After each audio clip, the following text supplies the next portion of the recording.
खबरों के सफरनामे में आपका स्वागत है। आपके साथ मैं हूं आस्था श्रीवास्तव। रुक करते हैं खबरों का।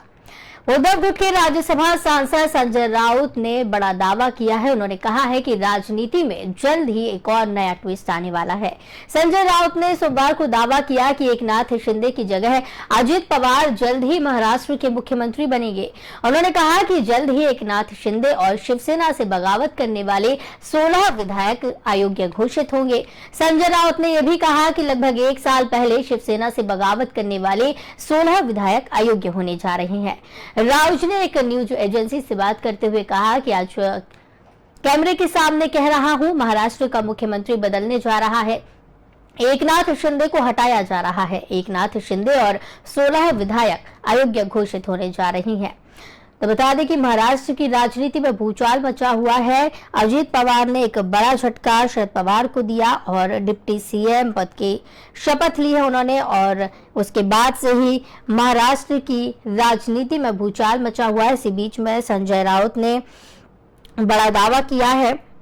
संजय राउत ने कहा है कि मुख्यमंत्री भी बदलने वाला है, उनके विधायक अयोग्य घोषित हो जाएंगे और उसके बाद मुख्यमंत्री एकनाथ शिंदे की कुर्सी भी चली जाएगी और उनकी जगह पर अजित पवार को सीएम बना दिया जाएगा। मुख्यमंत्री बदलने का भी वक्त आ गया है। एकनाथ शिंदे और शिवसेना से बगावत करने वाले 16 विधायक जल्द ही अयोग्य घोषित होंगे। तो बता दें आपको कि संजय राउत ने बड़ा दावा किया और कहा है कि महाराष्ट्र का सीएम जल्द ही बदलने जा रहा है। शिवसेना उद्धव ग्रुप के नेता और सांसद संजय राउत ने बड़ा बयान दिया। उन्होंने कहा कि मैं दावे के साथ कह रहा हूं कि महाराष्ट्र का सीएम बदलने जा रहा है। एकनाथ शिंदे कुछ दिनों के मेहमान हैं। राउत ने कहा कि गुरु पूर्णिमा है आज। हमारे गुरु बाला साहेब ठाकरे हैं। हमारे गुरु ने हमें श्रद्धा सिखाई है। कुछ लोगों के गुरु शरद पवार हैं, लेकिन उन्होंने उनके साथ गद्दारी की। एक तरफ बस दुर्घटना हुई, एक तरफ लोगों की चिता जल रही थी, दूसरी तरफ ये शपथ ले रहे थे। कल का दिन राजनीतिक इतिहास का काला दिन है। हम सब 2024 चुनाव के लिए आगे बढ़ेंगे। राउत ने कहा यूसीसी की आज पहली बैठक है, पहले ड्राफ्ट आने दे, उसके बाद देखेंगे। अगर समाज और राष्ट्र के हित में है तो यूसीसी पर चर्चा होगी। उद्धव ठाकरे गुट के सांसद संजय राउत ने कहा कि मेरी शरद पवार से बात हुई है। उन्होंने कहा मैं मजबूत हूं और हमें जनता का समर्थन प्राप्त है। हम उद्धव ठाकरे के साथ सब कुछ फिर से बनाएंगे। हाँ, लोग इस जुए को लंबे समय तक बर्दाश्त नहीं करेंगे। बता दें अजित पवार ने 2019 के बाद तीसरी बार महाराष्ट्र के उप मुख्यमंत्री के रूप में शपथ ली। महाराष्ट्र में अचानक सियासी घटनाक्रम तेजी से बदल गया। इस बारे में रविवार सुबह तक महाराष्ट्र के राजनीतिक गलियारे में पूरी तरह से चुप्पी थी और अचानक ये सियासी तूफान आ गया। इससे पहले आपको बता दें राउत ने कहा था कि पहले से ही उन्हें पता था कि ऐसा होने वाला है। जल्द ही सीएम बने एकनाथ शिंदे और उनके साथ गए 16 विधायक अयोग्य करार दिए जाएंगे और कुछ ही दिनों में महाराष्ट्र को दूसरा मुख्यमंत्री मिल जाएगा। राउत ने बीजेपी पर कटाक्ष करते हुए कहा था कि इस खेल को लंबे समय तक बर्दाश्त नहीं किया जाएगा। उन्होंने कहा कि कुछ लोगों ने महाराष्ट्र की राजनीति को साफ करने का जिम्मा उठाया है, उन्हें अपने तरीके से चलने दे।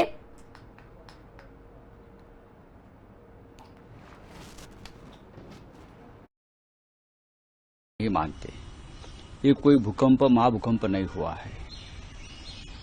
ये तो होने वाला ही था कभी ना कभी। भारतीय जनता पार्टी पूरे देश में जिस प्रकार की राजनीति करना चाहती है, दबाव की राजनीति, दहशत की राजनीति, केंद्रीय जांच एजेंसी का मिसयूज करके जो करना चाहते हो कर ले। शिवसेना को तोड़ दिया है, एनसीपी को कल तोड़ दिया है। कुछ लोग बोल रहे थे कांग्रेस को भी तोड़ने वाले हैं। महाराष्ट्र देश में तो बहुत जगह पर तोड़ दिया, लेकिन उससे बीजेपी को कोई फायदा नहीं होगा। लोग गुस्से में है महाराष्ट्र के और हम लड़ने के लिए तैयार हैं। एनडीए में जाने के बाद एनसीपी नेता प्रफुल्ल पटेल ने बड़ा बयान दिया। उन्होंने कहा कि ईडी का कोई दबाव नहीं है, हमने पार्टी के तौर पर फैसला लिया है। और क्या कुछ कहा, चलिए आपको सुनाते हैं। नेता पवार साहब ने जो भी कुछ कहा है उसके बारे में मैं कोई भी वक्तव्य नहीं करूंगा।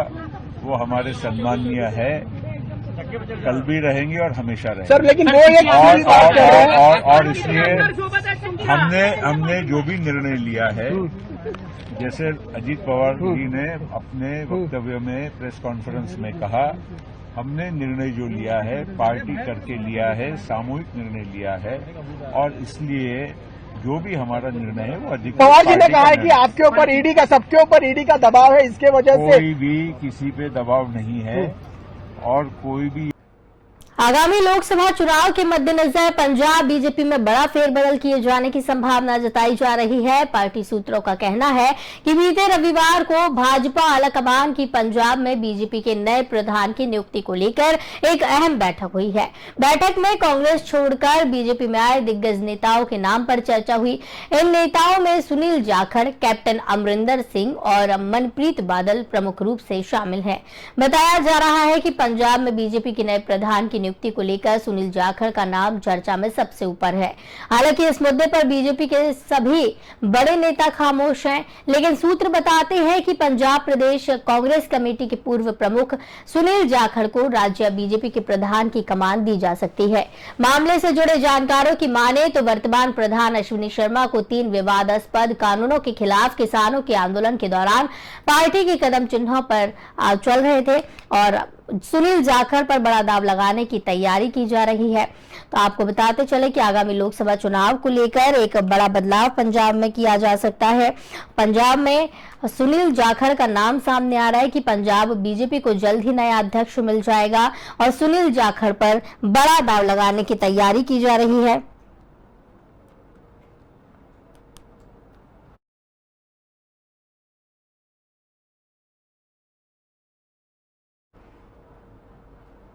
तो आपको बताते चले,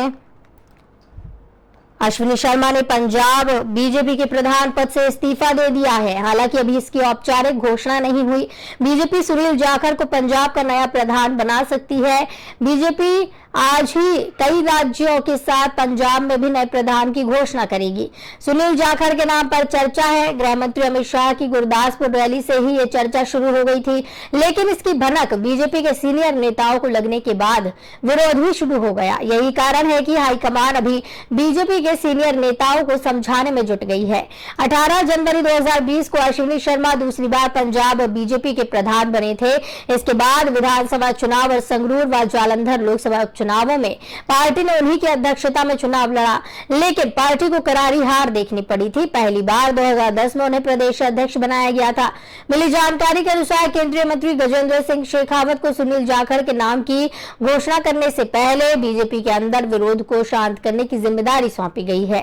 बीजेपी का इस समय लक्ष्य लोकसभा चुनाव 2024 है और जिस तरह सुनील जाखड़ को गुरदासपुर में मंच पर पेश किया गया, उससे साफ होता है कि उन्हें प्रधान के अलावा सांसद उम्मीदवार के तौर पर भी तैयार किया जा रहा है। बीजेपी में एक समय में 2 नाम कमल शर्मा और अश्विनी शर्मा टॉप पर थे, लेकिन कमल शर्मा के देहांत के बाद एक गुट पूरी तरह शांत हो गया। वहीं नवजोत सिंह सिद्धू काफी समय पहले ही बीजेपी छोड़ कांग्रेस में जा चुके थे। इसी बीच अकाली दल से अलग होने के बाद अश्विनी शर्मा ग्रुप भी चुनावों में कुछ खास नहीं कर पाया, जिसके चलते हाईकमान का रुख कांग्रेस छोड़कर आए एक्सपीरियंस नेताओं की तरफ ज्यादा हुआ। पंजाब की सियासत की अगर बात करें तो 7 ऐसे बड़े चेहरे हैं जो कि बीजेपी का दामन थाम चुके हैं। इनमें पूर्व मुख्यमंत्री कैप्टन अमरिंदर सिंह के अलावा सुनील जाखड़, पूर्व वित्त मंत्री मनप्रीत बादल, पूर्व मंत्री गुरप्रीत सिंह कांगर, राजकुमार वेरका, सुंदर श्याम अरोड़ा, बलवीर सिंह सिद्धू और राणा गुरमीत सोढ़ी शामिल हैं। बीजेपी को उम्मीद है कि ये वे चेहरे हैं जो उन्हें पंजाब की 13 लोकसभा सीटों के लक्ष्य तक पहुंचा सकते हैं। तो आपको बताते चले कि अश्विनी शर्मा ने पंजाब बीजेपी के पद से इस्तीफा दे दिया है और अब सुनील जाखड़ के नाम पर चर्चा हो रही है।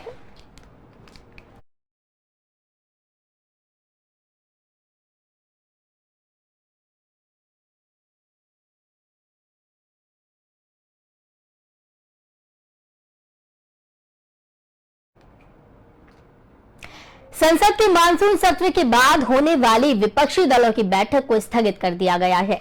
जनता दल यूनाइटेड नेता केसी त्यागी के अनुसार 13-14 जुलाई को बेंगलुरु में होने वाली विपक्षी दलों की बैठक स्थगित कर दी गई है और अब संसद के मानसून सत्र के बाद की तारीख तय की जाएगी। बिहार और कर्नाटक विधानसभा के मानसून सत्र और बैठक के बीच तारीखों में टकराव हो स्थगन का कारण बताया जा रहा है। बिहार विधानसभा का मानसून सत्र 10 से 24 जुलाई को प्रस्तावित है। सूत्रों के मुताबिक नीतीश कुमार की पार्टी जेडीयू ने कांग्रेस अध्यक्ष मल्लिकार्जुन खड़गे से बैठक स्थगित करने को कहा, क्योंकि वो और तेजस्वी यादव विधानसभा सत्र में व्यस्त रहेंगे। तो वहीं मानसून सत्र संसद का 20 जुलाई से भी शुरू होने वाला है और 11 अगस्त तक ये सत्र चलेगा। लेकिन बिहार के अगर मानसून सत्र की बात करें तो वो 10 जुलाई से शुरू होगा, जो कि 24 तक चलेगा। सूत्रों के मुताबिक नीतीश कुमार की पार्टी जेडीयू ने कांग्रेस अध्यक्ष मल्लिकार्जुन खड़गे से बैठक स्थगित करने को कहा, क्योंकि वो और तेजस्वी यादव विधानसभा सत्र में व्यस्त रहेंगे। राष्ट्रवादी कांग्रेस पार्टी के नेता अजित पवार की बगावत और महाराष्ट्र में बीजेपी शिंदे सरकार के साथ गठबंधन के एक दिन बाद बैठक स्थगित होने की खबर आई। माना जा रहा है कि शरद पवार की एनसीपी में विभाजन 2024 के लोकसभा चुनाव से पहले विपक्षी एकता बनाने के प्रयासों में बाधा बन सकता है। विपक्षी बैठक में पहले शिमला में होनी थी। आपको बता दें कि विपक्षी एकता की बैठक पहले शिमला में होनी थी। हालांकि गुरुवार यानी कि 29 जून को शरद पवार ने कहा कि कार्यक्रम स्थल को बेंगलुरु स्थानांतरित कर दिया गया है। बता दें कि पटना में 23 जून को विपक्षी दलों की बैठक हुई थी। बैठक के बाद कुछ खास नहीं निकल पाया था, जिसके बाद पहले शिमला में फिर बेंगलुरु में एक बार फिर विपक्षी दलों की बैठक प्रस्तावित की गई थी।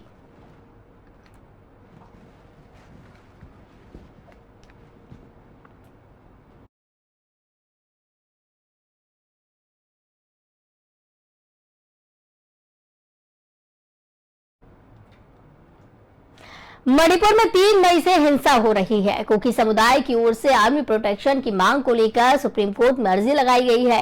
इस पर सुप्रीम कोर्ट में सुनवाई होनी है। सुप्रीम कोर्ट ने 20 जून को मणिपुर ट्राइबल फोरम की ओर से दाखिल याचिका पर तत्काल सुनवाई से इनकार कर दिया था। कोर्ट ने कहा था कि ये पूरी तरह कानून और व्यवस्था का मसला है। केंद्र ने सुप्रीम कोर्ट में बताया कि सुरक्षा एजेंसियां स्थिति को लेकर नियंत्रित करने के लिए पूरी कोशिश कर रही हैं। तो वहीं मणिपुर ट्राइबल फोरम ने आरोप लगाया कि राज्य में कुकी सुरक्षित नहीं है। एनजीओ ने सुप्रीम कोर्ट से कहा कि वो केंद्र सरकार की झूठे आश्वासनों पर भरोसा न करें और कुकी समुदाय की सुरक्षा भारतीय सेना को सौंपी जाए। मुख्यमंत्री बीरेंद्र सिंह ने विष्णुपुर चुराचांदपुर से सटी पहाड़ियों पर जमीनी स्थिति देखी। इसके बाद फैसला किया कि सुबह 5 बजे से शाम 6 बजे तक पश्चिम इंफाल जिले में कर्फ्यू में ढील दी जाएगी।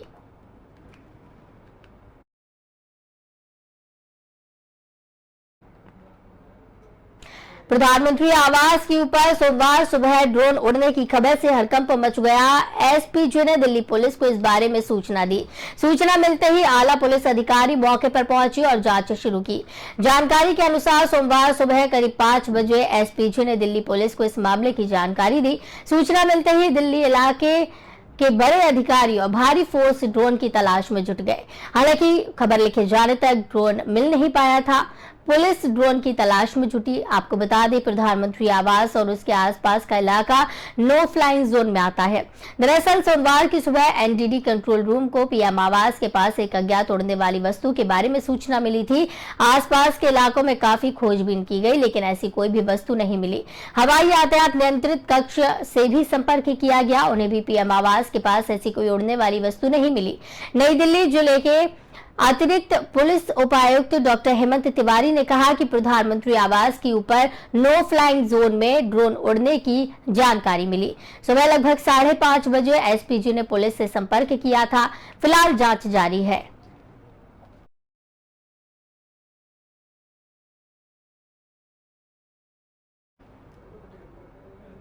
तो इस बुलेटिन में फिलहाल इतना ही। मुझे दीजिए इजाजत। नमस्कार।